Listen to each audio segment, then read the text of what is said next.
What happens when the most powerful woman on the plane is mistaken for someone who doesn't belong? She had the ticket, the seat, the status, but she didn't have the look they expected. So they questioned her, dismissed her, moved her. What the crew didn't know was that Celeste Vaughn wasn't just any passenger. She was the CEO of the very airline they worked for. But instead of erupting in anger, she did something even more unforgettable. She stayed calm, she paid attention, and 5 minutes later, everything changed. Who is Celeste Vaughn? Why did she choose silence before choosing power? And how did one woman's quiet resistance expose a system built on bias? This story will take you inside a flight unlike any other, where legacy, justice, and dignity all boarded the same plane, but only one of them had a confirmed seat. If you believe that silence is never neutral, and that real change begins when someone refuses to look away, then you need to hear this. Don't forget to like, share, and subscribe to our channel. Now, let's board the story. Celeste Vaughn stood beneath the glowing blue sign that read Gate 12, AstraJet Flight AJ342. The terminal buzzed with the usual murmur of airport life, distant flight announcements, the soft rumble of wheeled suitcases, and the intermittent beeping of a cleaning cart reversing somewhere behind her. She inhaled slowly, savoring the quiet space before the storm. Her fingers grazed the boarding pass tucked securely inside her pocket, and she closed her eyes for just a second. Not because she was tired, because she needed stillness, because stillness had always been her armor. Dressed in a soft oatmeal turtleneck, navy jeans, and off-white sneakers, she didn't turn heads. No one guessed the woman with her curls pinned into a no-nonsense bun and a well-worn leather journal in her tote bag had signed a $320 million acquisition deal just 3 days earlier, or that she owned 24% of AstraJet Airways. Celeste never traveled with an assistant, especially not this time. This was something she needed to see with her own eyes. There had been whispers emails forwarded from whistleblowers, internal complaints buried under layers of HR red tape, quiet stories from people who looked like her about being asked to step aside, reassigned seats, random extra security checks. A pattern had formed like storm clouds behind corporate PR fog. So she decided to fly, alone, no press, no cameras, no warnings, just truth. The line for first class was short. 2 businessmen in pressed suits chatted about earnings calls. A tired-looking woman with a designer diaper bag rocked a baby stroller back and forth with one foot. Celeste stood calmly, boarding pass in hand. Next, the gate agent was a tall woman with icy blue eyes and tight blonde curls coiled neatly under her AstraJet cap. Her name tag read Greta Langford. Celeste stepped forward. "Good morning," she said, offering a gentle smile along with her boarding pass and ID. Greta didn't smile back. Instead, she took one look at Celeste, her clothes, her skin, her sneakers, and raised one sculpted brow, her lips pressed together in a tight line. "I believe you're in the wrong line, ma'am," she said, not unkindly, but with the unmistakable tone of condescension. Celeste tilted her head slightly. "This is Gate 12, Flight 342 to San Francisco." "Correct," Greta nodded. "Yes, but this is the first-class boarding lane." A soft pause. Celeste's voice remained calm. "I'm aware this is my boarding pass." Greta glanced at the pass but didn't scan it. Her eyes flicked between Celeste and the barcode like she didn't trust either. Then came that familiar flicker in the air, subtle, sharp, and all too familiar. the kind of silence that follows a judgment unspoken but deeply understood. Celeste had spent her entire career navigating that flicker, from investment meetings where she was asked if she was with catering, to startup expos where tech bros offered to explain blockchain to the woman who invented the core protocol they were pitching. Still, this one stung, because she wasn't here as a guest today. She was here as a witness, as an investor, as someone who had power and yet still felt the sting of being invisible. Greta finally reached for the scanner.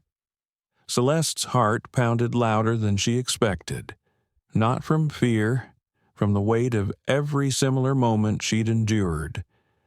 The scanner beeped once, a perfect scan, verified, but Greta didn't step aside. Instead, she glanced again at the pass and said quietly, "Could you wait to the side for just a moment?" Celeste paused, then stepped back with quiet dignity. She didn't raise her voice. She didn't flash credentials. She simply waited. Not out of submission, but strategy. Because sometimes the storm tells you everything before it even begins.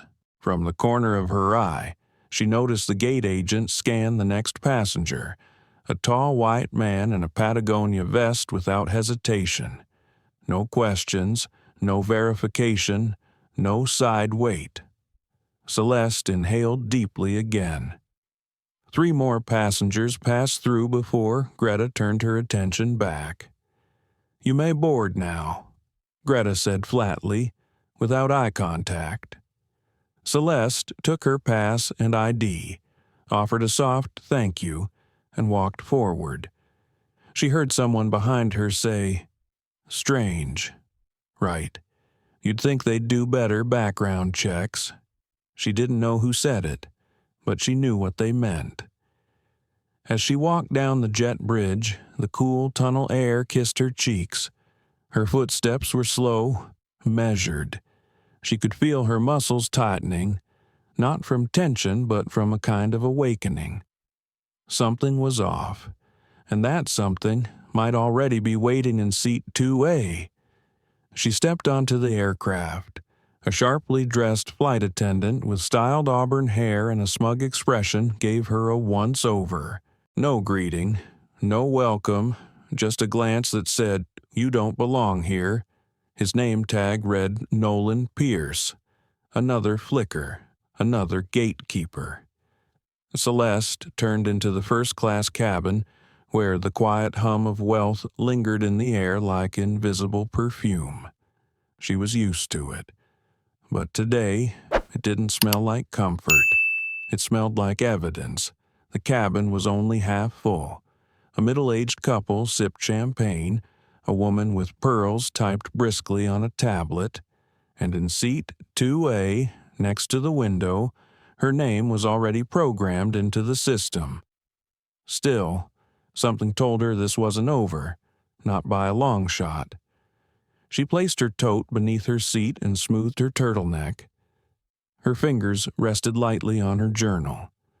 Outside, the morning sun kissed the tarmac. Inside, the temperature was about to drop. The leather seat in 2A hugged Celeste Vaughn's frame as she settled in. She crossed her legs, folded her hands gently in her lap, and glanced around the cabin not to admire, but to observe. The air felt expensive. There was something about first class, the lighting, the way champagne arrived without asking, the softness of the cloth napkins that suggested every detail had been engineered for those who expected ease. But to Celeste, the luxury wasn't surprising. She had earned her way here 100 times over. What caught her attention wasn't the gleam of the cabin. It was the way people glanced at her without really looking. A man across the aisle, bald and red-faced, peeked over his newspaper just long enough to furrow his brow. A young woman scrolling Instagram next to him paused and gave Celeste a once-over. Neither smiled. Celeste turned her gaze to the window. This wasn't new. Being the only black woman in a room built for the powerful rarely came without echoes, unspoken questions, measured silences, the faint hum of doubt hanging in the air. But today was different. Today, she wasn't just a passenger, she was also the test. This flight was her personal audit of AstraJet, a field report, so to speak, for a company she had recently bet on with both her wealth and her integrity. When Cairo Dynamics, her AI-led tech firm, took a 24% stake in AstraJet 6 months ago. She did it to help modernize the industry. Smarter operations, ethical workforce training, fairer hiring. But weeks after the ink dried, her inbox began to flood with quiet alerts, anonymous messages, whistleblower emails, things no press release could patch. My aunt was bumped from first class twice, no explanation. My coworker got searched 3 flights in a row. Black woman, always random. A pilot laughed about passengers who don't look the part. Celeste didn't act right away. She believed in due process, not panic. But when her own executive assistant was sent to the back of the plane despite holding a first-class ticket, Celeste knew sometimes leadership means stepping out of the boardroom and into the trenches. The flight was only 5 hours, but it might define the future of AstraJet. Not with contracts, but with character. She was here to listen, to see, and, if necessary, to disrupt.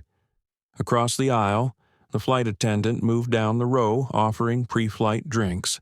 His name tag read Nolan Pierce. He looked polished in that curated airline way, every hair in place, sleeves crisp, smile slightly forced. When he reached Celeste's row, he didn't make eye contact. "Sparkling water, please," she said, meeting his gaze. He blinked, almost surprised she spoke to him like she belonged there, wordlessly. He handed her the drink, then pivoted to the next row without a greeting. Celeste's eyes followed him, but her expression didn't change. She wasn't surprised. There was a fine line between subtle exclusion and outright bias, and Nolan walked that line like he rehearsed it daily. She took a sip and let the bubbles settle on her tongue, cool and sharp. The seat beside her remained empty. A slim young woman with tortoiseshell glasses stopped near it and tilted her head. "You must be Ms. Vaughn," she asked politely. Celeste turned. "Yes, that's me." "Hi, I'm Jade. I'm interning with AstraJet's cabin services team. I'll be shadowing the crew today. Please let me know if there's anything I can do." Celeste's eyes softened. "Thank you. Jade, it's nice to see new faces on board." Jade smiled, but there was a nervousness in her eyes, a kind of watching from the sidelines energy.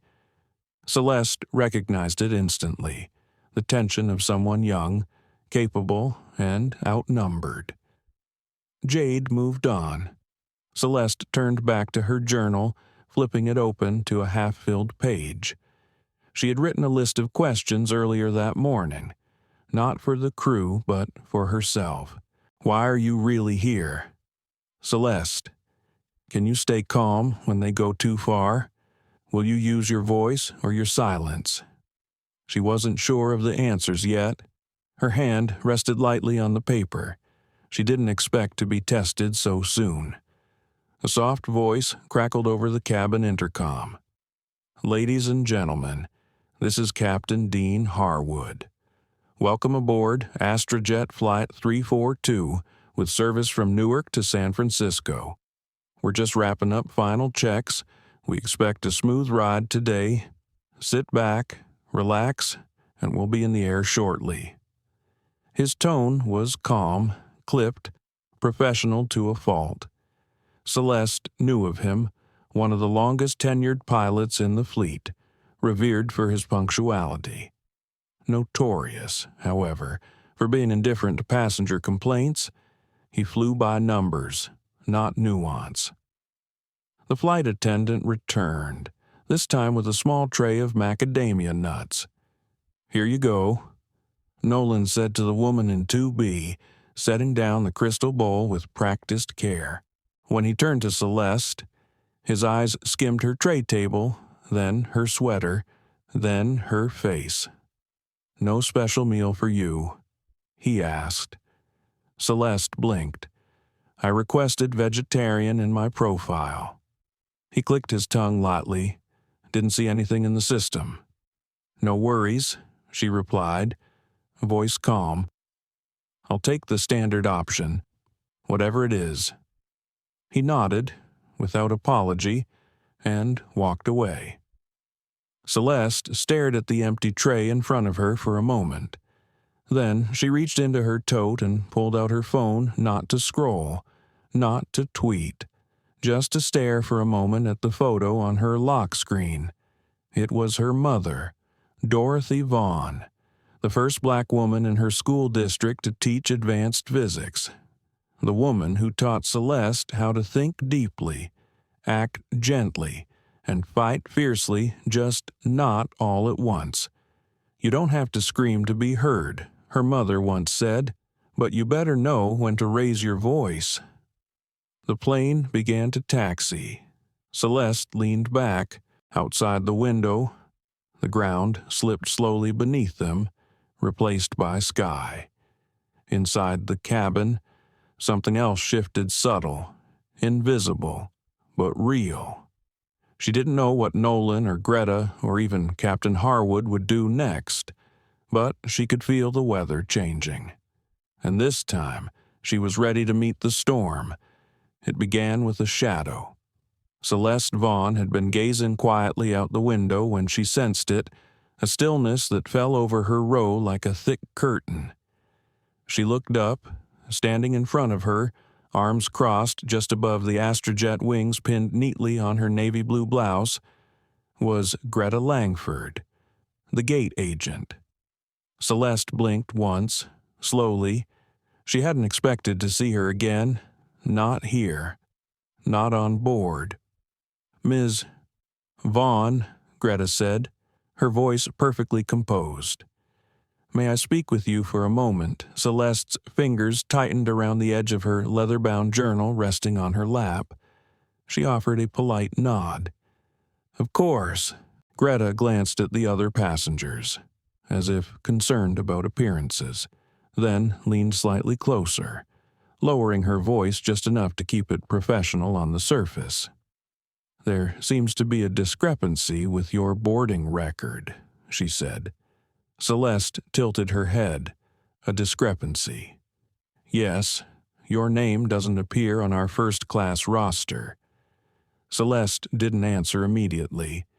She watched Greta's expression, calm but gleaming with something sharper, something less official.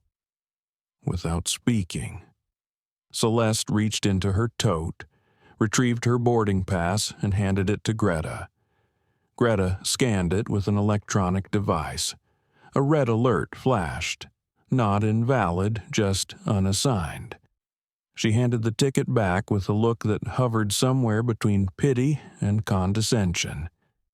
"It appears your seat assignment may have been changed," she said, then added quickly, "I'm sure it's just a technical glitch. These things happen." Celeste kept her expression even. "Yet you scanned me at the gate," she replied. The system verified it then. Greta blinked. "That may have been an error." Celeste offered a faint smile. "Do errors usually involve ripping valid tickets in half?" Greta said nothing, just adjusted her sleeves and gave the kind of smile that didn't reach her eyes. Before Celeste could respond, Nolan Pierce appeared beside Greta, holding a tablet in his left hand. He didn't greet Celeste. He spoke to Greta instead. "She's not in the manifest. Her profile is blank, nothing loaded." Greta nodded, as if that proved her point. Nolan looked at Celeste then. Not hostile, just dismissive. "Ma'am, We'll need you to move to the rear cabin until we can sort this out." Celeste didn't move. Behind her, a few heads turned. Not many, but enough. The businessman in 3A peeked up from his tablet. The woman in 1C subtly adjusted her sunglasses. Eyes flickered, watching, waiting. Celeste met Nolan's eyes calmly. "I'm not moving," she said. Nolan blinked. "Excuse me." Celeste's voice remained steady, her tone even and unshaken. "My seat is 2A. I boarded with a valid pass. It's scanned. I was seated without incident until now. I'm not moving unless you show me, in your system, that I do not belong here." Nolan exhaled sharply.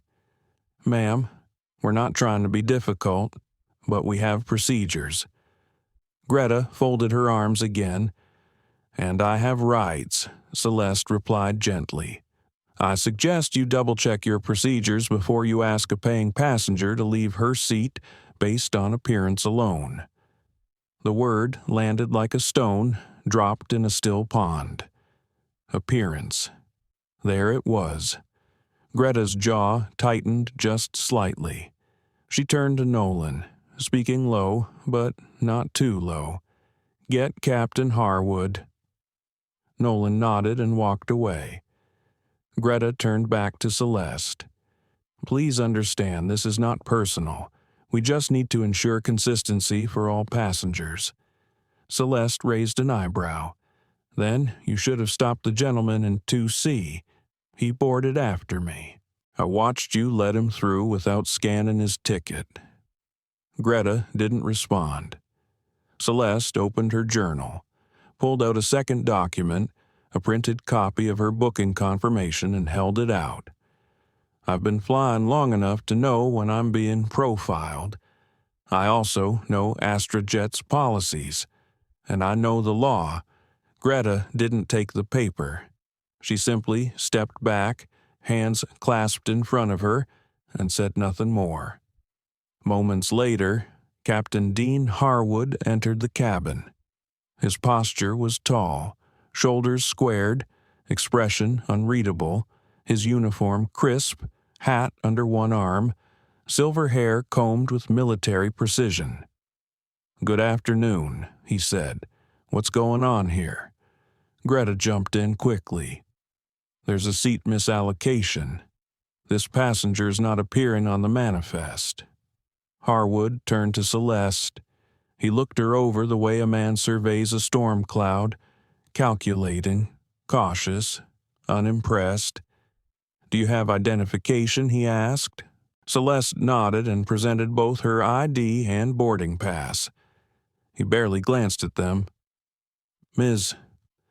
Vaughn," he said, "until we resolve the issue, I'll have to ask you to relocate to the rear cabin. This is for your own comfort and safety." Celeste blinked slowly. "Captain Harwood," she said quietly, "do you normally ask passengers with valid tickets to relocate without confirming details?" He hesitated, given the confusion. "There is no confusion," Celeste interrupted, still composed. "Only assumption." He narrowed his eyes slightly. "I assure you, we're simply following protocol." Celeste looked around the cabin. Everyone was watching now, some pretending not to, others openly intrigued. Even Jade, the young intern, stood frozen just behind the curtain. Eyes wide, Celeste turned back to the captain. "I'm not moving," she said again, "but I do suggest you call your operations manager and verify the booking logs." Harwood's lips thinned. He did not like being challenged, certainly not in front of a full cabin. But something about Celeste's posture, her stillness, her unwavering gaze told him she wouldn't be bullied. Still, he nodded curtly. "I'll make the call, but you remain here at your own risk." He turned and left the cabin. Greta stayed a moment longer. "I'll be monitoring this situation closely," she said. Celeste didn't reply. She didn't need to. Greta walked away. For a few seconds, silence lingered. Then a woman's voice broke it from row 3. "She's got more composure than any of us." There was a ripple of murmurs. Someone coughed. A man stood from row 4, quietly moved toward the galley. A passenger across the aisle pulled out his phone and began typing. Another raised their phone, not obviously, but steadily enough to suggest they were recording. Celeste exhaled softly. She had not come to pick a fight, but sometimes injustice walks straight up to your seat and asked you to leave. And when that happened, you either stood or sat your ground. Captain Harwood's heavy footsteps disappeared behind the velvet curtain separating first class from the galley. Greta and Nolan followed shortly after, leaving a hush behind them. The kind of hush that isn't peaceful but charged. The kind where eyes communicate more than mouths. Celeste Vaughn remained seated in 2A, her hands folded neatly in her lap. Outside the window, the jet was still grounded, sunlight draping itself over the tarmac like a golden sheet. A fuel truck rumbled by. Distant voices crackled over airport radios. Inside the cabin, no one spoke, yet the tension was undeniable. From behind her, a man leaned forward slightly. He was in his 60s, salt and pepper hair, reading glasses tucked into the collar of his sweater. "Excuse me," he said gently. "Are you all right?" Celeste turned halfway, her voice soft. "Yes, thank you." He nodded once, then leaned back. He didn't ask anything else, but the question remained between them, unanswered. Celeste returned her gaze to the open journal on her tray table. The corner of the page lifted ever so slightly in the breeze of the circulating cabin air. She looked at her own handwriting from earlier that morning. "Will you use your voice or your silence?" It felt more like a mirror now than a question. Jade Rivera, the young intern, reappeared near the front of the cabin. She looked uncomfortable, clutching a tablet against her chest like a shield. She hesitated near Celeste's seat, but didn't speak. Instead, she mouthed a quick, silent apology as she passed by. Celeste caught her eyes just in time and offered a small nod. It was enough. Jade exhaled, visibly relieved, and continued toward the galley. Moments later, a voice came over the intercom again. It wasn't Captain Harwood this time. "Ladies and gentlemen, we appreciate your patience during a minor delay. Please remain seated as we finalize pre-flight procedures. We'll be underway shortly." Polished, empty, practiced. Celeste closed her journal and looked up just as Greta returned, this time alone. Her stride was brisk, efficient. She stopped at Celeste's seat with a smile too perfect to trust.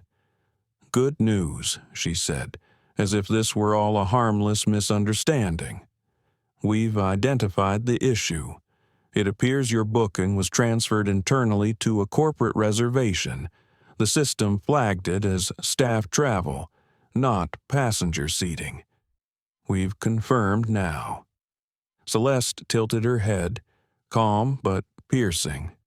"Interesting, because the same system let me through security, through the gate, and through boarding all without question." Greta smiled tighter. "These things happen. We appreciate your cooperation." It was a non-apology in its most refined form. Celeste offered a short nod. "Will I be allowed to remain in my seat without further interruption?" Greta hesitated. Her fingers twitched at her sides. "Yes, of course." But she couldn't help herself. "Just out of curiosity," she added, "are you associated with someone from AstraJet's executive team? Perhaps flying under a corporate program, Celeste studied her for a long, silent second. No, she said slowly. I'm not associated. Greta raised a brow, perhaps expecting more. Celeste let the quiet hang, because sometimes dignity meant letting the weight of a moment rest where it belonged. Greta stood there a beat too long, then gave a nod and turned sharply on her heel, disappearing down the aisle. The woman across the aisle leaned in slightly. You handled that with a kind of grace I don't think I could have managed, she whispered. Celeste looked at her and smiled faintly. I've had practice, more than anyone should need, she thought but did not say. Minutes later, Nolan returned with a tray. Lunch service, he said briskly. He offered the options to the woman in 2B rosemary chicken or wild mushroom risotto, then turned to Celeste, not meeting her eyes. What'll it be? Celeste didn't answer right away. She waited until he looked at her. Then she asked, clearly and calmly, Do you know my name? He blinked. I'm sorry, my name? She repeated. Do you know it? He shifted awkwardly, glanced at the manifest on his tablet, hesitated. No, I suppose I don't. Celeste smiled politely. Interesting. You've spoken to me 4 times. He didn't respond. I'll take the mushroom risotto, please. He scribbled the selection and left. It wasn't anger she felt. It was something colder, something deeper. Not the kind of offense that stings, but the kind that accumulates over time, like sediment on a riverbed. They hadn't asked her name because they had already decided who she was. A problem, a mix-up, a person to manage, not to serve. Celeste leaned back into her seat and stared at the ceiling for a moment. Her mind drifted not to the boardrooms or investor meetings she was expected to attend in San Francisco, but to a conversation she had with her mentor 15 years earlier. Power, he had said, isn't about raising your voice. It's about knowing who you are when everyone else forgets. She hadn't fully understood that then, but she did now. The pilot's voice returned.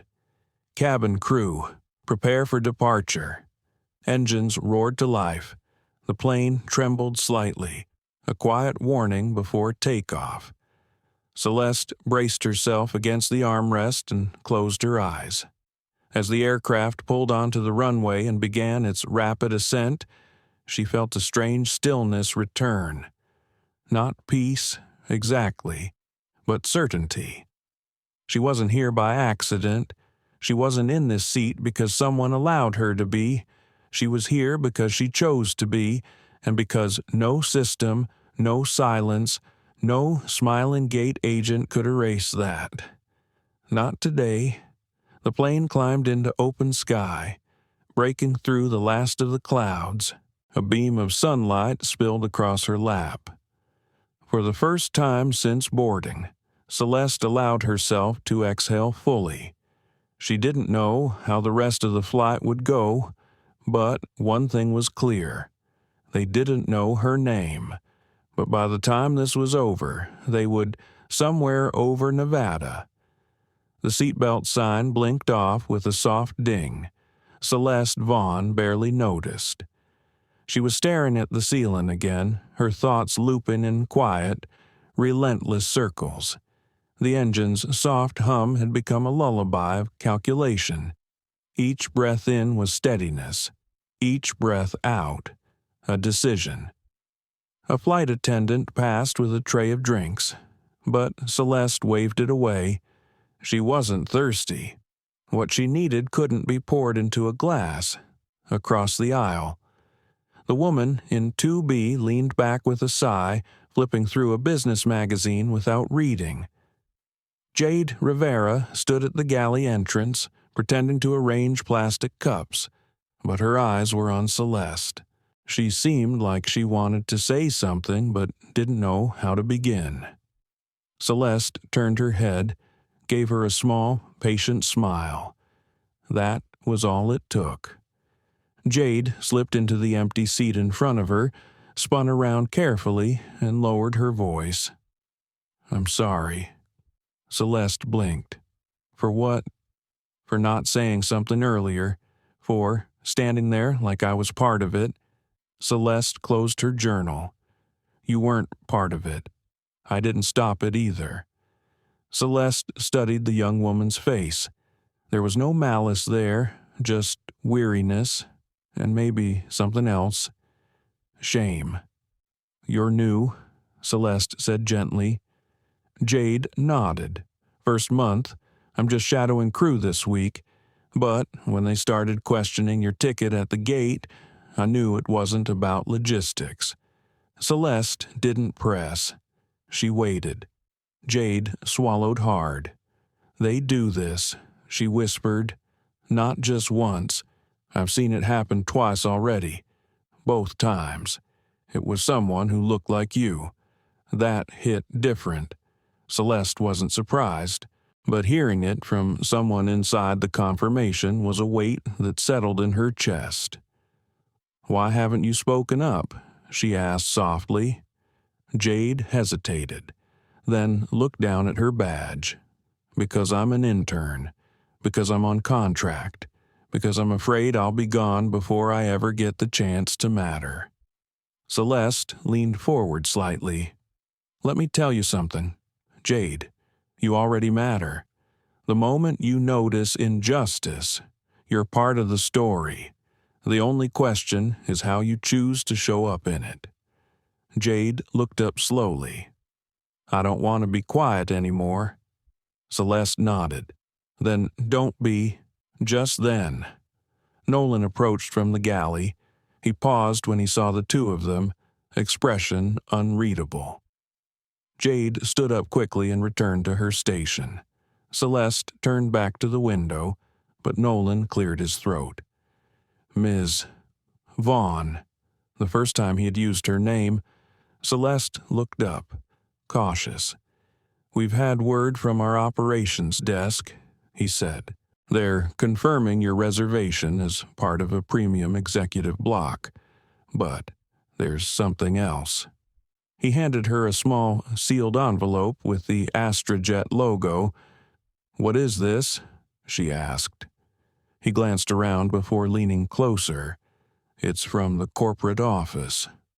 Apparently, your presence has been flagged. Celeste raised an eyebrow. Flagged how he hesitated. You're on the internal watch list for unverified priority access. Someone from headquarters placed you under review. Celeste opened the envelope and scanned the printed manifest. It listed passengers, seat assignments, and internal codes. Most were routine, but beside her name was a red notation, Observe closely. Celeste narrowed her eyes. Do you know who entered this? She asked. Nolan shook his head. I only know it came from Atlanta. Celeste tapped the envelope with her fingers. Let me ask you something, Nolan. Do you know what I do for a living? He blinked. No. She smiled. Of course not. He shifted. Should I? Celeste didn't answer. She simply opened her leather journal again and began writing. Nolan stood there, awkward, waiting for something more. When none came, he turned and left. Jade returned less than a minute later, glancing at the envelope on the tray. That's not standard protocol, she said. Those notes, I've never seen that before. Celeste held up the manifest. Take a picture. Keep it for yourself. Jade hesitated. Are you sure I'm very sure? Jade snapped a photo, then slipped away again, her hands trembling slightly. Celeste reread the note. Observe closely. Not deny. Not investigate. Just watch. It wasn't about policy. It was about containment. To reduce her to a presence that needed supervision, not respect. To turn her existence into a risk factor. And that was more chilling than any insult.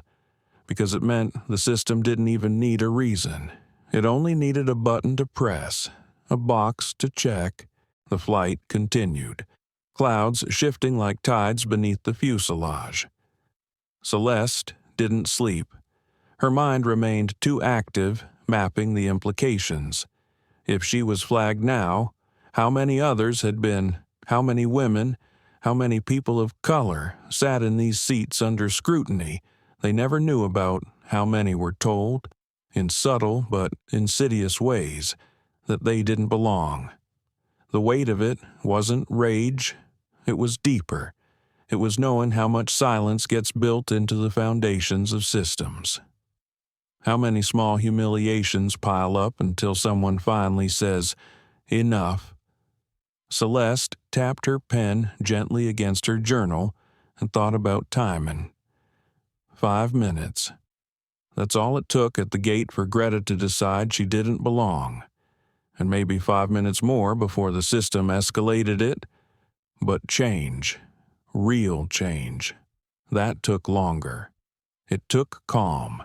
It took fire wrapped in patience. Her phone buzzed gently in her bag. She checked its satellite Wi-Fi had finally kicked in. There were 3 messages from her executive assistant back in New York. All 3 said the same thing. "Call me immediately." Celeste read them again and closed her eyes. The board must have seen the footage. Or worse, someone had leaked it already. She didn't know what was waiting for her when she landed. But she knew what she had to do before then. She stood.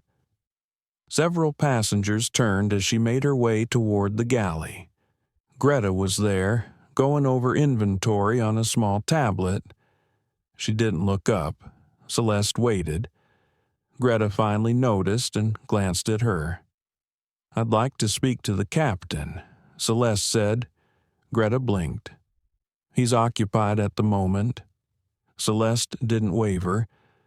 "Tell him it's regarding a formal incident report and possible legal implications."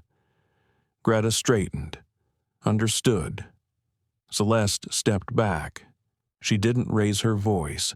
She didn't threaten. But she knew her presence was no longer something they could observe quietly. The sky outside was starting to darken. Hints of evening painted the clouds in violet and amber. The cabin lights dimmed slightly, and somewhere ahead, the seatbelt sign flickered on again. But Celeste wasn't done, not by a long shot. The plane cruised smoothly at 35,000 feet, but inside Celeste Vaughn's mind, everything was shifting. She had returned to her seat in 2A and opened her laptop, her fingers steady as they danced across the keys. The satellite Wi-Fi was finally stable enough to allow more than a few message exchanges. She ignored the notifications from news alerts and social media. She was focused now, like a lens narrowing its light. Her inbox held over 80 unread emails. 5 were marked urgent, all from internal AstraJet contacts. 2 of them had subject lines that gave her pause media request statement regarding in-flight passenger disturbance HR inquiry, Flight 2287 first-class seating incident. So it had begun. She didn't panic. She didn't react. Celeste clicked into a blank document instead and began typing a list. Known, Jade saw previous incidents. My name flagged for observation. Ticket status altered after check-in. Crew attempted to remove me without cause. Footage likely recorded by other passengers. Silence from corporate thus far. Unknown. Who flagged me? Who else is on that internal list? How far the damage has already spread? She paused and exhaled slowly, thinking.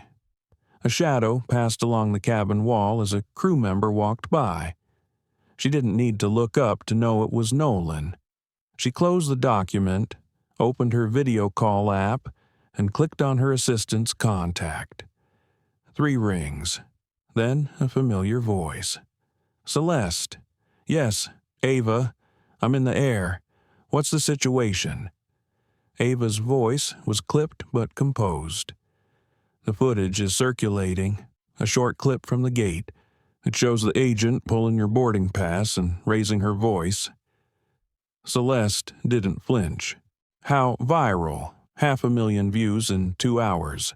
But there's more.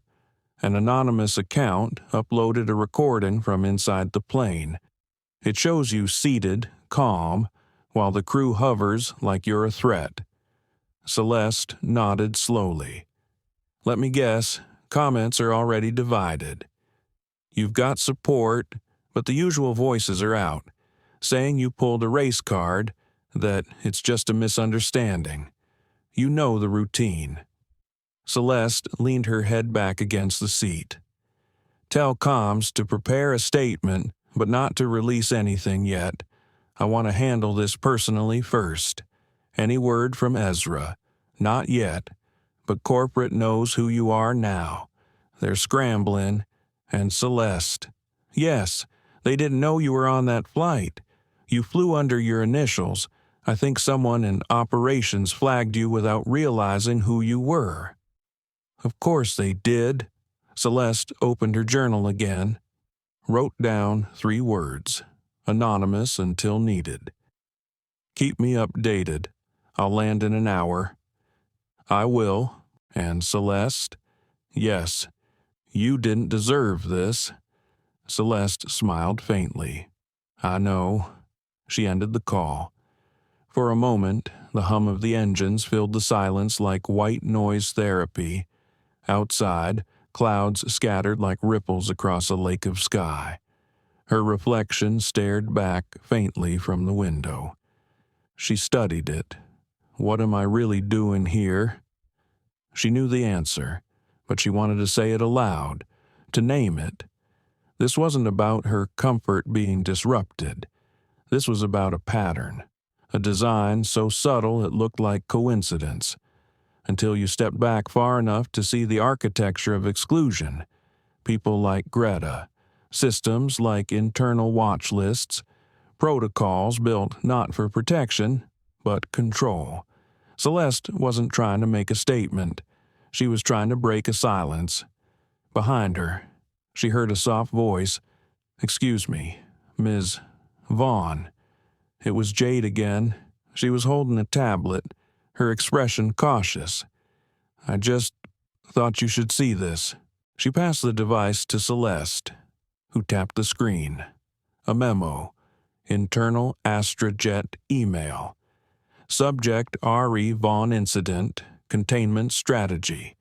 Celeste's eyes scanned rapidly. It was short, but sharp. It confirmed everything. The message was from the Director of Corporate Affairs, instructing PR to draft a calm and neutral response that distanced the company from any unfortunate individual misunderstandings. And, most chilling of all, recommended monitoring Ms. Vaughn's digital footprint for potential reputational risk. Celeste handed the tablet back, her voice even. How did you get this? Jade hesitated. A friend in comms forwarded it. She didn't know who you were at first. Just saw the footage and wanted to warn me. Celeste nodded. Her mind turned quickly. They were already preparing to bury the truth. Jade, she said carefully, do you understand what you've risked by sharing this? The young woman nodded. But I also know what it would cost me not to. There it was again, that quiet bravery. The kind that changes lives. Celeste didn't smile. Not this time. She reached into her leather tote and pulled out a slim business card. This isn't for press or attention. It's for when this all blows over, and you need to decide what kind of company you want to grow within. When you're ready, call me.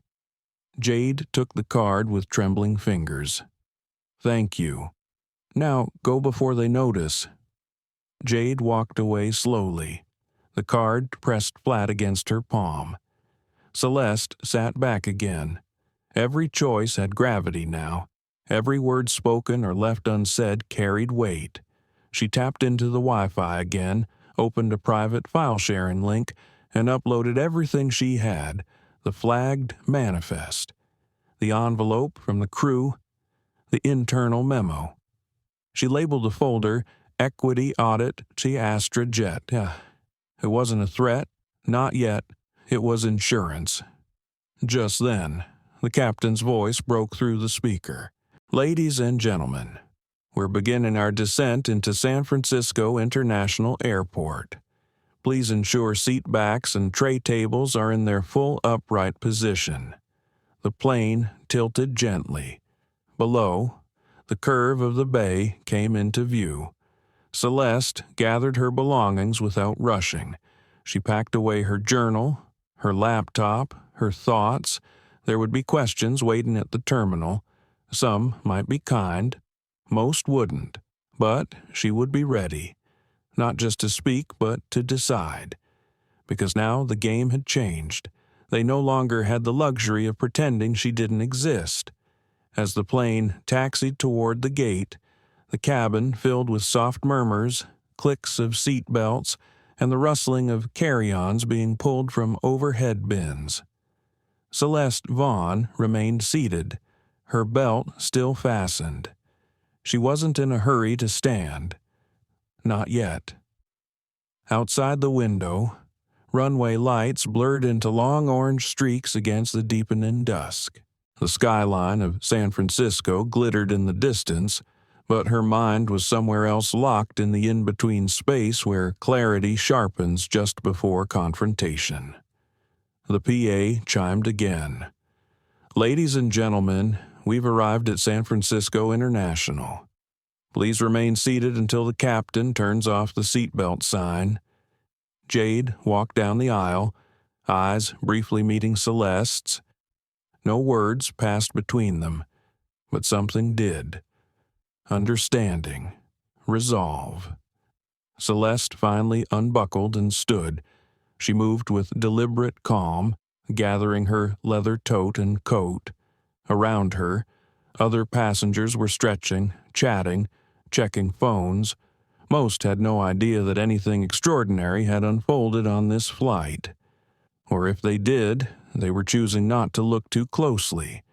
And that was how things like this often survived. Not through outrage, but through apathy. As the door opened with a familiar hiss, the scent of jet fuel and recycled air mixed in the threshold. Nolan stood at the galley, his posture stiff. Greta hovered nearby, fake smile fixed, gaze distant. Celeste walked past them both without a glance, but just as she stepped onto the jet bridge, she paused. She turned slowly, her voice low but clear enough for both to hear.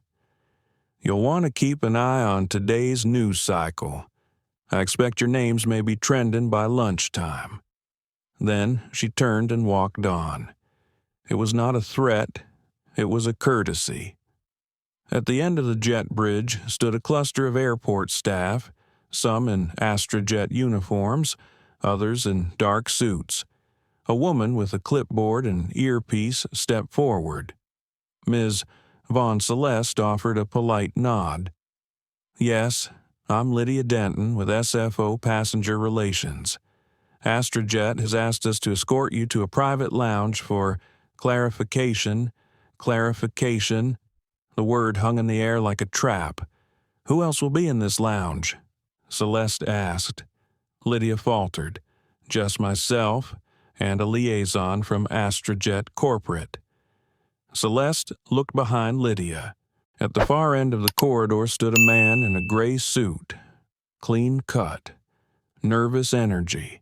His phone in one hand, a branded folder in the other. Not a lawyer. Not quite press. Damage control. Celeste adjusted her bag and walked alongside Lydia without speaking.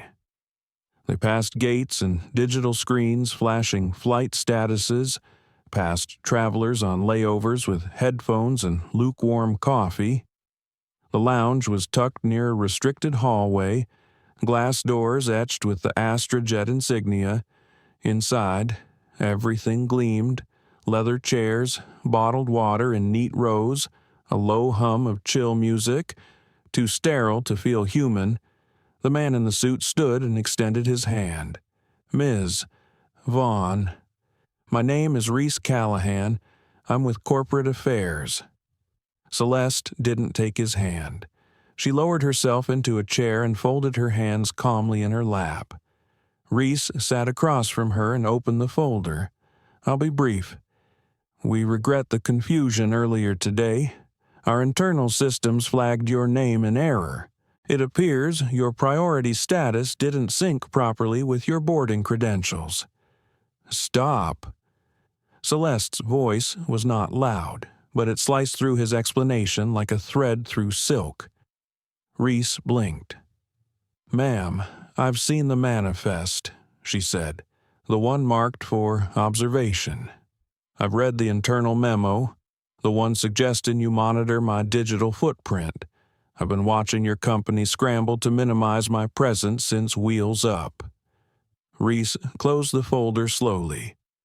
Celeste leaned forward, voice even. "I'm not interested in your pre-written apology. I'm not here for compensation or credits or champagne. What I want is truth." He opened his mouth, but she raised a hand. "I want to know how long you've been flagging passengers based on perceived risk that has nothing to do with behavior and everything to do with appearance. I want to know how many others have been profiled, removed, watched. I want access to the full protocol you use for flagging." Reese's face tightened. "That's proprietary, Ms. Vaughn." She tilted her head. "So is the footage my team already secured from 4 passengers, including audio." He swallowed hard. "I don't want a quiet settlement," she added. "I want your policy changed. I want names of those who approved it. I want the public to know." Reese reached for his phone. Likely to call legal? Celeste stood. "One more thing," she said. Reese paused. "You'll let your CEO know that I will no longer be advising on your upcoming equity initiative." He blinked again. "You were the consultant. I was the architect," she said quietly. "The program you plan to roll out next quarter. That was my framework." He sat back, visibly pale now. Celeste adjusted her coat, turning toward the door. Reese stood suddenly. "Please, Ms. Vaughn, we didn't know who you were. That's why it happened." She turned. "That's exactly why it's a problem." And then she walked out. The terminal buzzed with movement, rolling luggage, PA announcements, the scent of cinnamon pretzels and too-strong coffee. A nearby gate agent recognized her. Someone else lifted a phone. She kept walking. At the arrivals hall, Ava was waiting beside a black town car. Celeste approached, her heels clicking softly across polished tile. Ava opened the door wordlessly, but Celeste paused. "There's more," Ava said. Celeste nodded. "Of course there is." Ava handed her a tablet. The home page of the Washington Tribune lit up the screen. Front page headline: "Black CEO denied first-class seat on AstraJet. Crew allegedly flagged her as security risk below it." The subhead read, "Celeste Vaughn, founder of Vaughn Equity Solutions, speaks out on industry bias and systemic accountability." Celeste exhaled slowly, eyes scanning the article. It had begun, not just the media storm, the reckoning. She climbed into the car. As they pulled away from the curb, her reflection ghosted across the tinted window. This wasn't about what happened on one flight. It was about every quiet humiliation that had gone unseen, until now. The night air outside San Francisco International was colder than Celeste Vaughn expected. A clean chill rolled in from the bay, cutting through the city's usual haze. From the back seat of the car, she could see the bright sweep of lights along Highway 101, the shimmer of planes taking off, rising into dark velvet skies. Ava sat beside her, quietly swiping through notifications on her phone. "Celeste," she said, glancing over, "your name is trending number 3 nationwide, right under the presidential debate and a new AI leak." Celeste didn't respond at first. She was staring down at her lap, where her fingers lightly brushed over the spine of her notebook. Her mind was somewhere else, not in the car, not in the city, but still suspended at 35,000 feet, trapped between who she'd been before this flight and the woman the world was beginning to see. "Has anyone from the board contacted us yet?" she asked softly. Ava nodded. 3 voicemails, one from Marjorie Sinclair at Communications, one from Devin Ung in Legal, and the last. She hesitated. The CEO, Alan Renner. Celeste turned her head just slightly. And what did Alan have to say? Ava's mouth tightened. "He said he deeply regrets any disruption your flight may have caused. He'd like to discuss a unified strategy for public response." Celeste let out a quiet breath, a laugh without humor. "Of course he would," she murmured. "He always did love controlling the story." The car pulled to a stop outside her townhouse in Pacific Heights. The building stood tall, elegant, built in 1923 with ivy curling along the side columns. A sanctuary, a place she had chosen deliberately for its silence. Ava followed her inside, placing Celeste's coat neatly on the entry hook while she moved toward the kitchen. The warm lights gave the house a soft glow. Celeste poured herself a glass of water and leaned against the counter, finally letting her shoulders drop. "I feel like I've been holding my breath since I boarded that flight," she whispered. Ava moved beside her. "You've been holding it for years." Celeste looked at her assistant. The words sat between them for a moment, tender and raw. "I didn't expect it to unravel like this," Celeste admitted. "You mean to go viral?" Ava asked. Celeste shook her head. "I mean, for people to care." Ava gave a faint smile. "You've spent your career giving people a reason to care. Maybe this time, it just hit closer." Celeste looked down at her glass.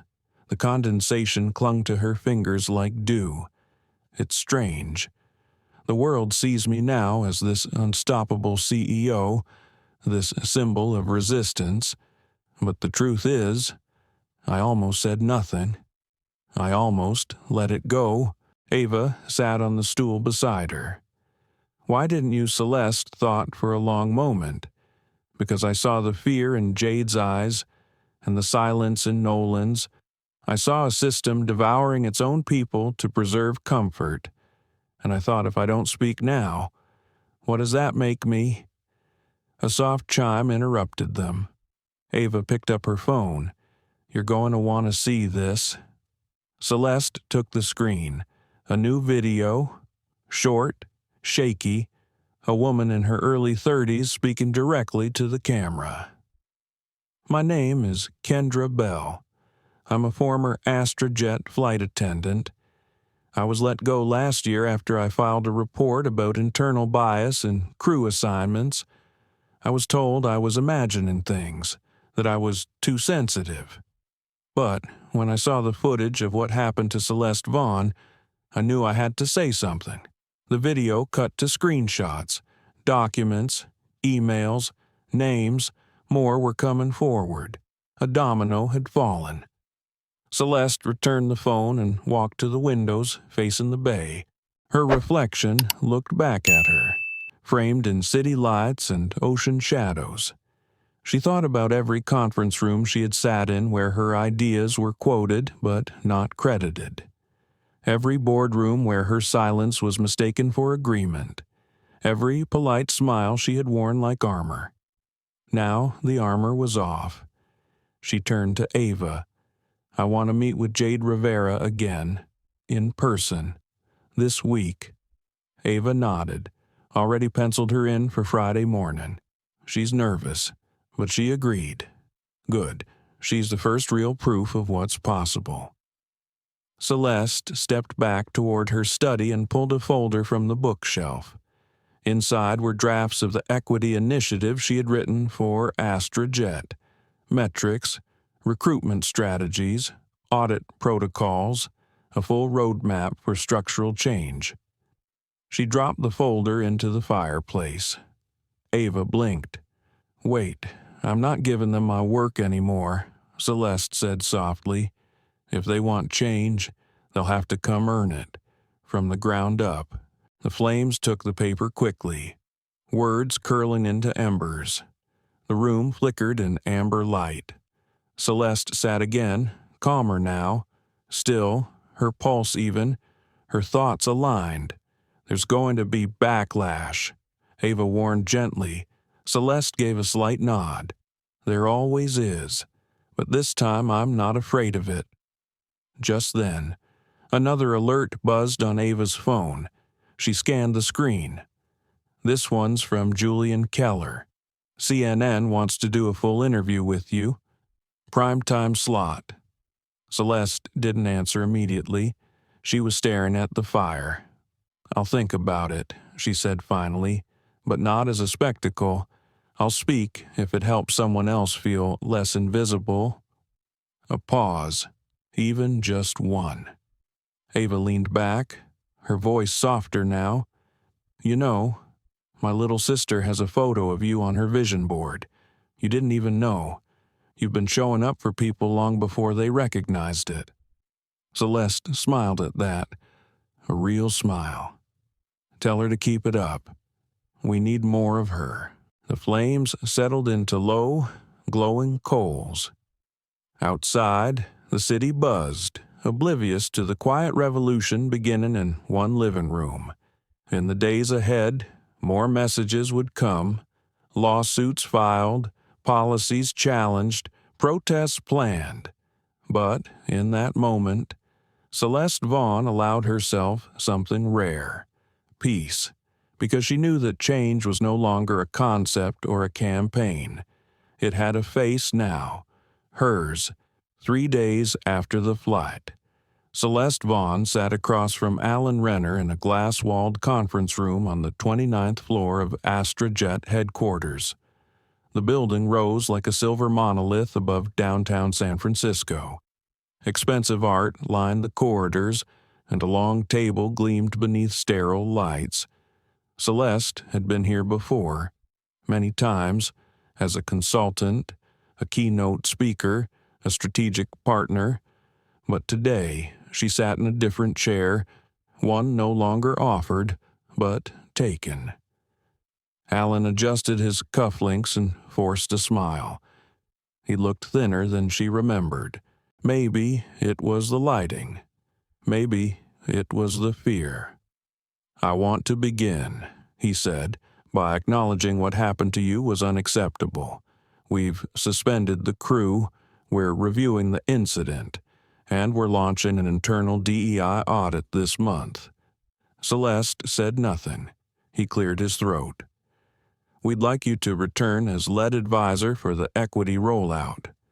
In fact, we're prepared to Alan." Her voice was quiet, but it cut through the room like a cold wind. "I'm not here to fix your PR crisis. I'm here because I want answers." He blinked. Answers. Celeste leaned forward. Her tone remained calm, but her eyes were sharper than glass.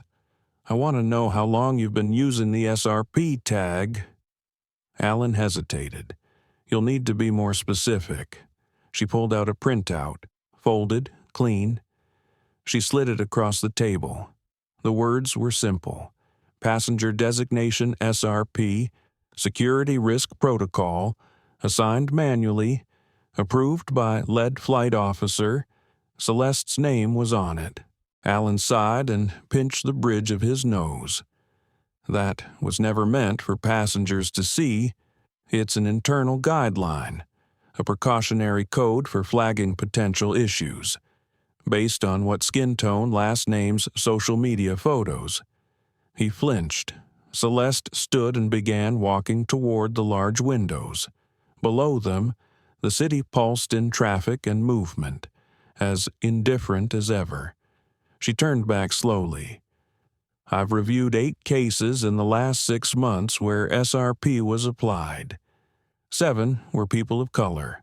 All had cleared security. None had prior incidents. Alan opened his mouth but said nothing. You used that code to cover bias, Celeste continued, to quietly excuse profiling while maintaining plausible deniability. She walked slowly toward a framed photo on the wall, a glossy shot of an AstraJet crew smiling in front of a plane. They called it protocol, she said, but it was prejudice in a uniform. Alan stood now too. His voice rose, defensive. You think this was personal, Celeste? We run thousands of flights. These policies exist to protect people, not target them. Do you have any idea how much liability we're already facing because of your little moment of rebellion? Celeste turned, her voice low but heavy. Don't you dare reduce this to a moment. I lived every second of that flight, every glance, every dismissal, every lie dressed as policy. And now that the world is watching, you're scrambling to contain the fire without putting out the cause. Alan ran a hand through his hair. So, what do you want? Blood resignations? A public apology? I want accountability. Her words rang louder than the walls seemed built for. I want the names of everyone who approved the SRP protocol. I want a record of every time it's been used. I want your legal team to explain why whistleblowers like Kendra Bell were silenced. And I want your next press release to name the real issue, not hide behind empty phrasing. Alan's voice softened, almost pleading now. You don't understand the pressure we're under. Investors, partners, the board. If we admit to systemic bias, we lose more than reputation, we risk collapse. Celeste took a breath, then another. She walked back to the table and sat down again. I do understand pressure. I understand what it feels like to be the only black woman in a boardroom full of men who smile at your insights and then repeat them louder as their own. I understand what it means to be told you're intimidating when you're simply competent. And I understand how institutions polished. Powerful ones like this bury their rot in layers of policy. Alan was silent. I also know, she continued, that systems only change when someone forces them to, and I'm not afraid to be that force. He stared at her, measuring, perhaps for the first time realizing he was outmatched. A knock came at the door.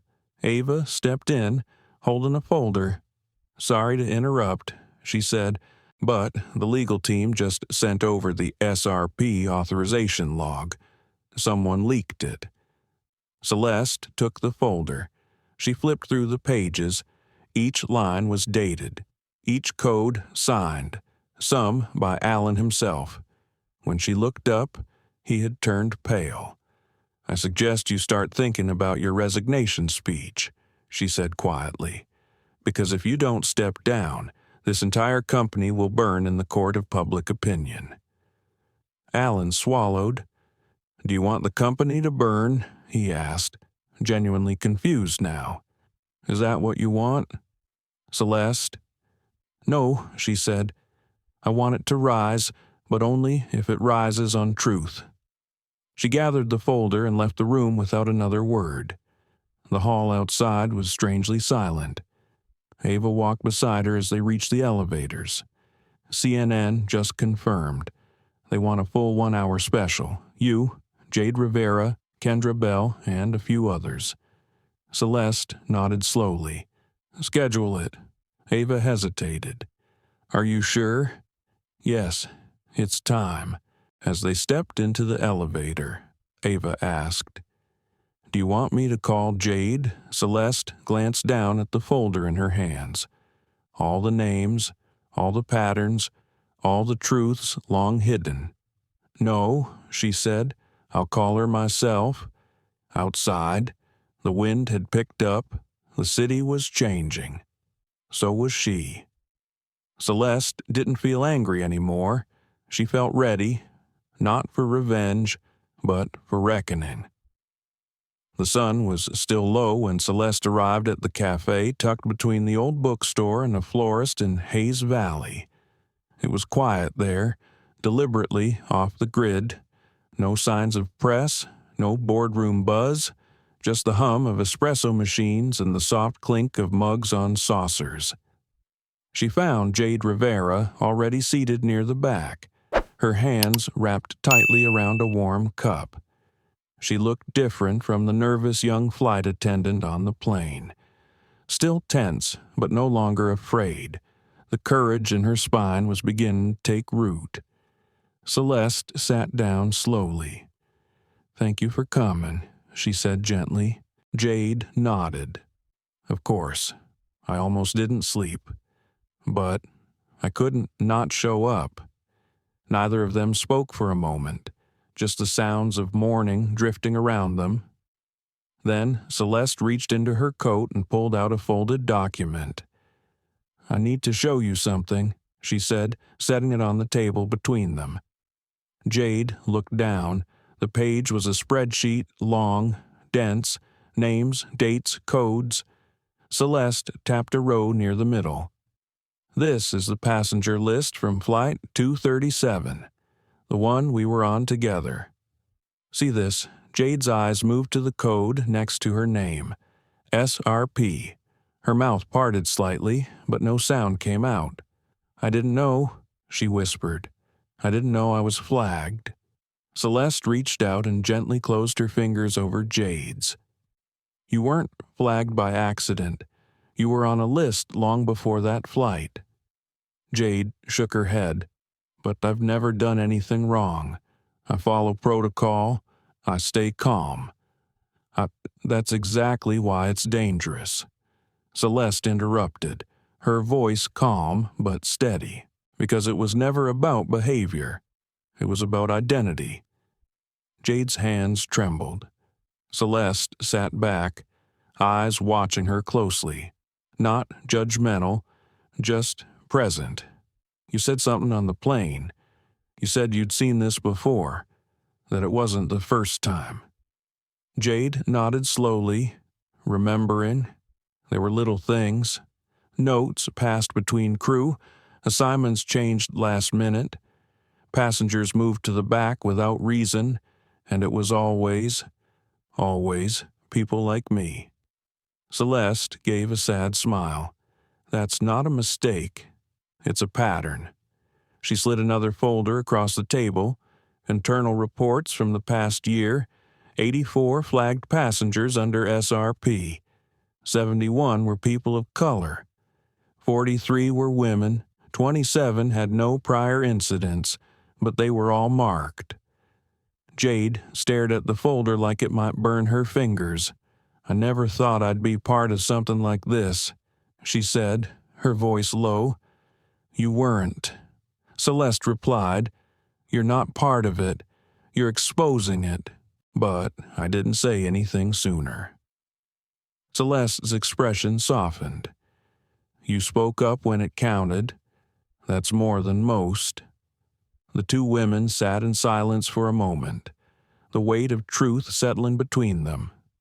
Then Jade asked the question that had been clinging to her since the moment she saw her own name. "What happens now?" Celeste looked out the window. The morning was fully awake now. Buses rolled by. Children skipped past on their way to school. "I'm going on CNN tomorrow night," she said. "With you, Kendra Bell, and others. We're going to name what's been hidden." Jade paled slightly.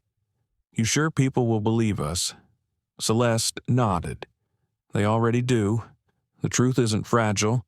Jade, it just needs a voice. Jade sat up straighter. Then I'll be there. Celeste smiled. I knew you would. Later that afternoon, Celeste returned to her townhouse, where Ava was waiting in the study.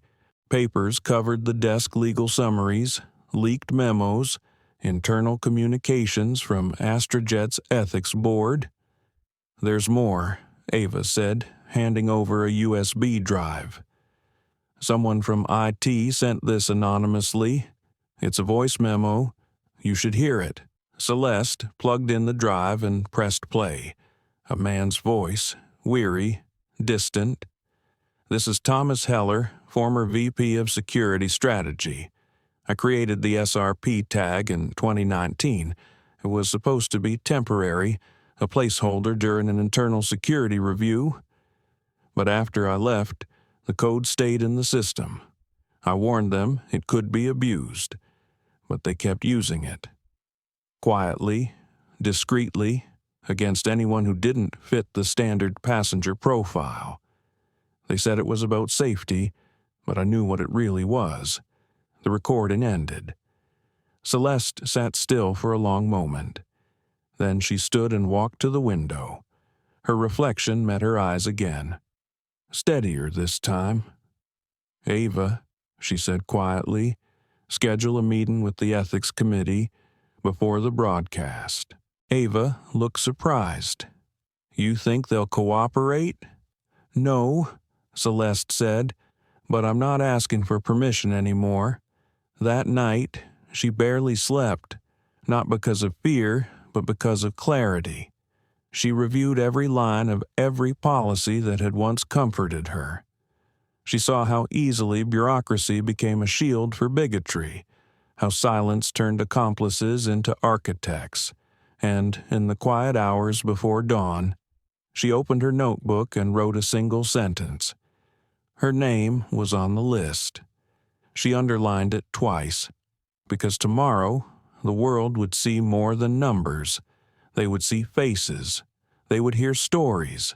They would understand that injustice doesn't need to scream. It only needs to be organized. And she would dismantle it, one voice at a time.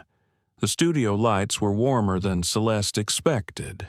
Not harsh, just honest. Everything in the room felt deliberately plain. Soft gray chairs, white walls, a glass pitcher of water placed between them like neutral ground. She adjusted her blazer dark navy with thin pinstripes and folded her hands gently in her lap. Across from her sat Mara Chen, the nation's most respected interviewer, calm, sharp-eyed, and famously relentless.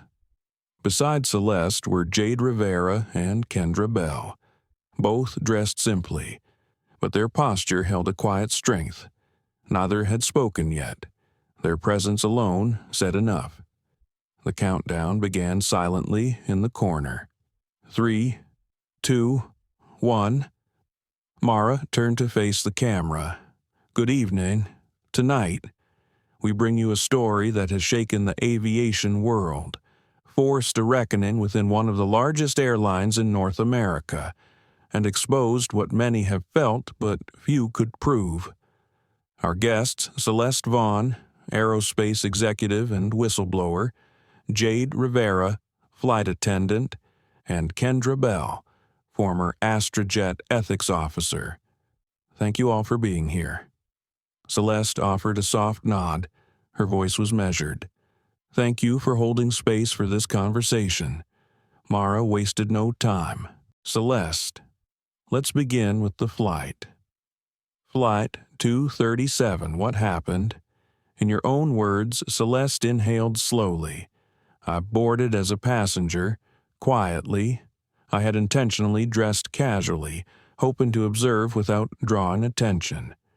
Within minutes of sitting in my assigned first-class seat, I was approached by crew members who questioned my ticket, my identity, and eventually tried to have me removed from the plane. I remained calm. I showed my documentation. I did not raise my voice, but none of it mattered, because I didn't look like I belonged there. Mara's voice lowered. You were labeled under a code, SRP. What does that stand for Security Risk Protocol? Celeste answered.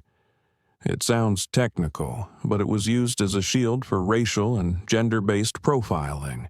It allowed employees to override standard policy under the guise of safety concerns, and in many cases, including mine, it was manually triggered, without cause. Mara turned to Jade. You were working that flight. What did you witness? Jade's voice trembled for just a second, but she gathered herself. I saw everything, and I regret not doing more in the moment. The other crew members, Karen, Brad, Jason, they were treating Ms. Vaughn like a problem before she even said a word. I asked why, and they told me she was flagged, that she had a record, but she didn't. I checked, and when you spoke up, Mara prompted, I was warned, told I was young, new, and didn't understand how things worked. I was moved off beverage service, isolated, but I kept watching. Mara turned next to Kendra, the former ethics officer. You resigned last year. Why, Kendra's answer was immediate, because I realized the system wasn't broken. It was built this way. I flagged the SRP protocol multiple times. I wrote internal memos. I met with HR, legal, even the CEO's office. No one wanted to admit what it really was. They told me to be careful, that making accusations could endanger the company's reputation. But it wasn't about reputation. It was about responsibility. Celeste stepped in gently. The public always sees the final act, the confrontation, the moment caught on camera. But what they don't see are the hundreds of small decisions that make that moment possible.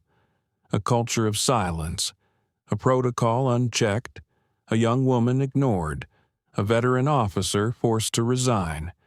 That's what builds the fire. The spark is just the match. Mara leaned forward slightly. Celeste, you're a shareholder in AstraJet, one of the largest. Why expose this now? Celeste's answer was soft, but unwavering. Because if I don't, who will have been given access, privilege, a seat at the table? But what good is that seat if I don't use it to make room for others? A pause followed her words, a silence filled with recognition. Then Mara addressed the viewers directly. In the past 24 hours, AstraJet has placed 5 senior executives on administrative leave. They've announced a full external audit of their policies, including SRP tags. A civil rights task force is being formed in partnership with the Department of Transportation. And just this afternoon, the former CEO, Alan Renner, submitted his resignation.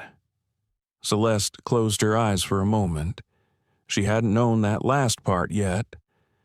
Kendra glanced at her and smiled. Looks like you hit the fuel line, she whispered. Mara continued, but accountability is only the beginning. Ms. Vaughn, I understand you're launching something new. Celeste nodded.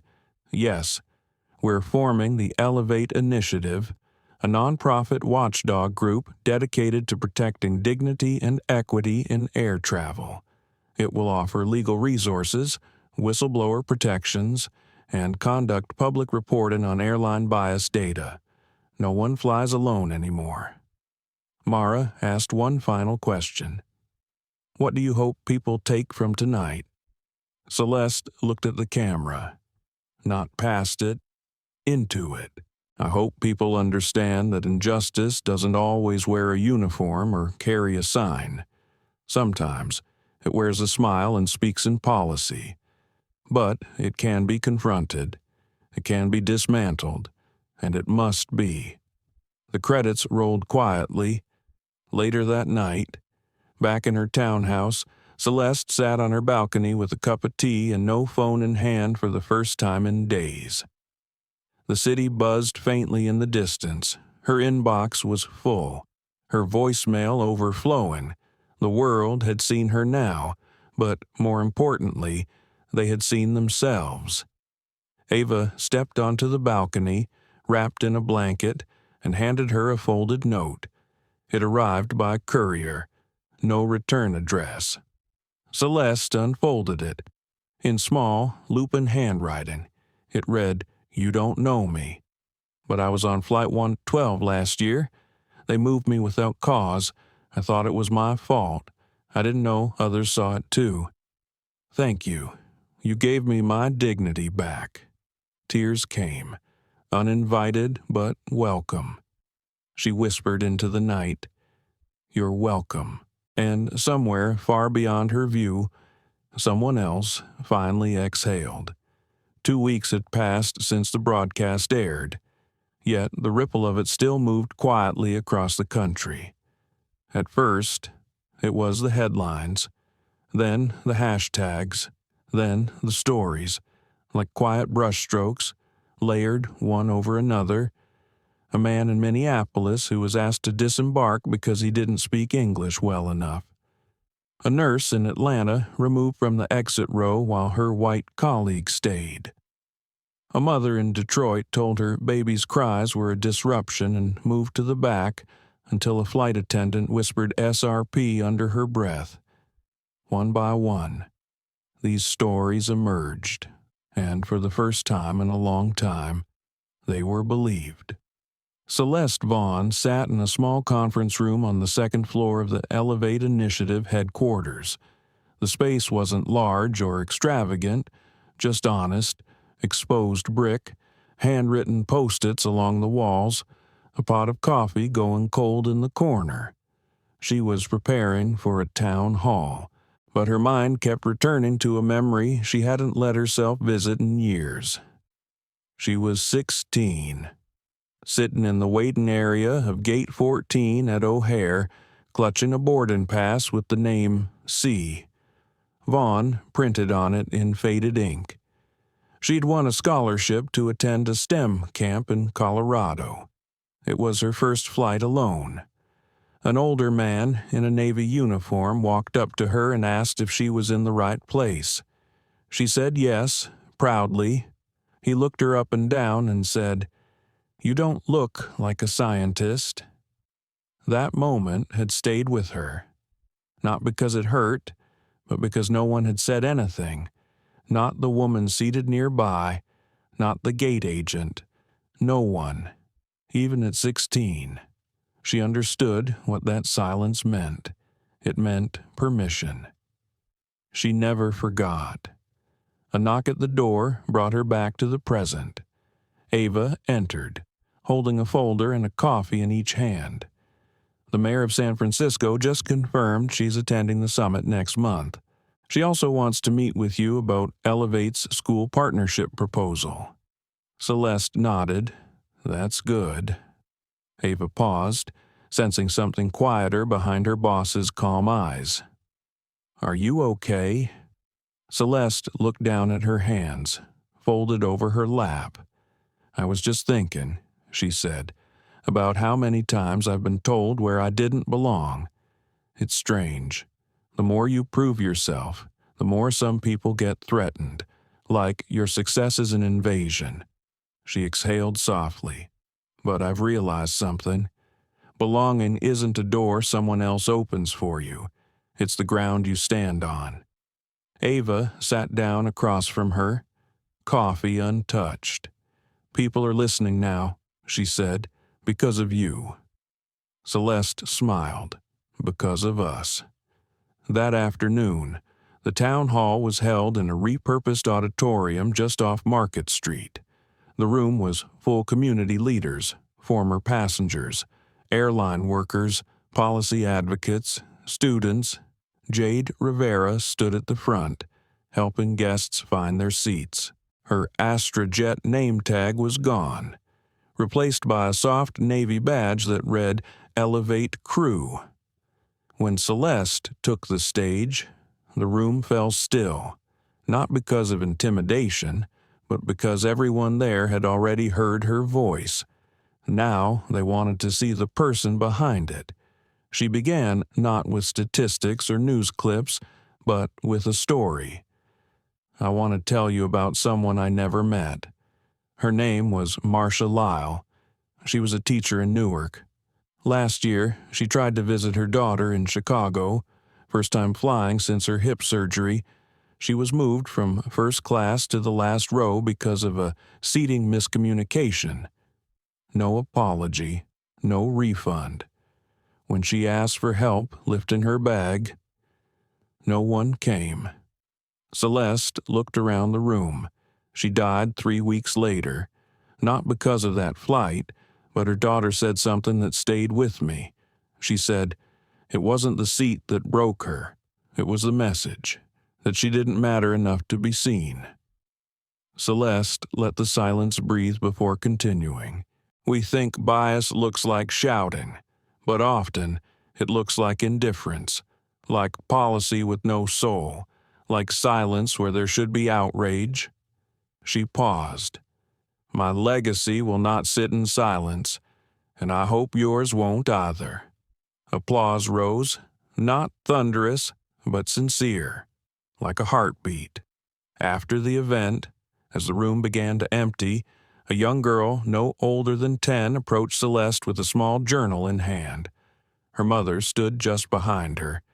The girl spoke in a soft, clear voice. I want to be a pilot one day.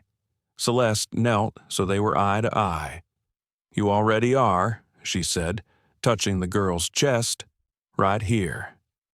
The child beamed and handed Celeste the journal. Inside was a drawing of a plane. Underneath it, in careful handwriting, were the words, "We all deserve to fly with dignity." Celeste closed the journal slowly, her throat tight.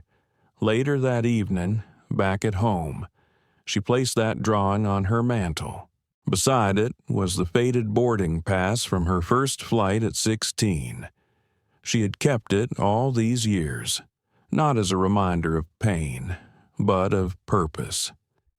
She poured herself a glass of water and stepped onto the balcony. The city lights stretched far beyond the bay, blinking softly like a constellation in motion. Ava joined her a moment later, holding a letter. From the Department of Transportation, she said. They've invited you to lead the National Passenger Equity Council. Celeste took the envelope but didn't open it right away. Instead, she looked up. I think we're just getting started, she said, and somewhere in the sky above, another plane crossed the stars. This time, everyone had a seat and every voice had a place. Because dignity, once spoken aloud, doesn't go quiet again. Not on her watch, not ever. She didn't raise her voice, she raised the standard. Celeste Vaughn could have walked away. Instead, she made sure no one would ever be walked over again. What began as an act of silent discrimination became the spark that ignited a movement in the skies. She didn't fire the crew out of revenge. She did it to reclaim the meaning of dignity. Because sometimes the most powerful thing a person can say is, I belong. And so do you. This story reminds us of something deeper than policy or seating charts. It reminds us that the quietest passengers often carry the loudest truths, that equity isn't about being given a seat. It's about refusing to be told where you don't belong. To everyone who's ever been judged before being seen, you are not invisible, and this story is for you. If this moved you, share it. If you believe in justice, subscribe. If you won't stay silent, let others hear your voice. We'll be back soon with more true stories that speak truth with softness and fight injustice with fire. Until then, keep your seat, hold your dignity, and never let anyone fly higher than your worth, like share subscribe. See you on the next flight.